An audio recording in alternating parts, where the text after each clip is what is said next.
आहे छत्तीसगडमध्ये सैनिकांच्या मोठ्या कारवाईला यश आलंय।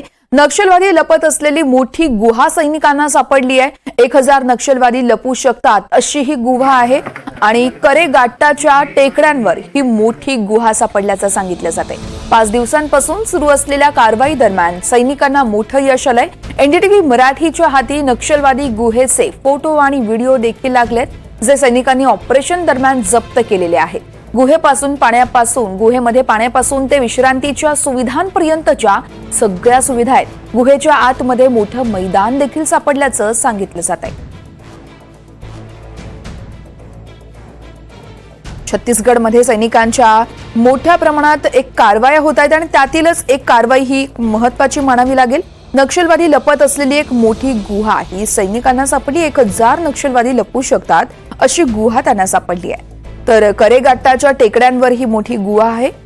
तर 5 दिवसांपासून सुरू असलेल्या कारवाई दरम्यान सैनिकांना मोठं यश आलंय। एनडीटीव्ही मराठीच्या हाती नक्षलवादी गुहेचे फोटो आणि व्हिडिओ देखील लागलेले आहेत, जे सैनिकांनी ऑपरेशन दरम्यान जप्त केलेले आहेत। गुहेमध्ये पाण्यापासून ते विश्रांतीच्या सगळ्या सुविधा आहेत। मनीष रक्षमवार आमचे प्रतिनिधी या संदर्भात आपल्याला सविस्तर माहिती देतील। मनीष, वर्षा विजापूर आणि तेलंगणाच्या सीमेवर असलेल्या कसरकोटच्या टेकड्यामध्ये नक्षलवाद्यांवर गेल्या 5 दिवसापासून सुरू असलेल्या सर्वात मोठ्या कारवाईत सैनिकांना काल रात्री मोठे यश मिळालेले आहे। 5 दिवसाच्या कठोर परिश्रमानंतर आणि 45 अंश तापमान सैनिक अखेर नक्षलवाद्यांवर लपण्याच्या एका ठिकाणी पोहोचण्यास यशस्वी झालेले आहे। ते ठिकाण म्हणजे अबू समारच्या परिसरामधील त्या पहाडीवर, त्या ठिकाणी आपण जर बघितलं असतं त्या ठिकाणी त्या गुफेमध्ये 1000हून अधिक नक्षली अनेक दिवस आराम घेऊन म्हणजे आश्रय करू शकतात अशी ती मोठी गुफा आहे।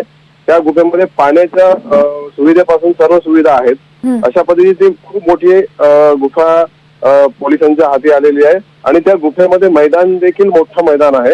अशा पद्धतीने ती गुफा आहे, परंतु सैनिक तिथपर्यंत पोहोचल्यानंतर तिथून नक्षली फरार झालेले आहेत। नक्षली कुठेतरी दुसरीकडे लपलेले आहे, कारण की अबू जमार तो परिसर जो आहे त्या परिसरामध्ये जंगल खूप व्याप्त जंगल असल्याने त्या ठिकाणी भरपूर प्रमाणामध्ये साहित्य सुद्धा सापडलेले आहे। महत्वाचा विषय म्हणजे कालच्या ज्या या 2-3 दिवसाच्या तापमानामध्ये डिहायड्रेशनला सुद्धा नक्षली बळी पडू शकतात।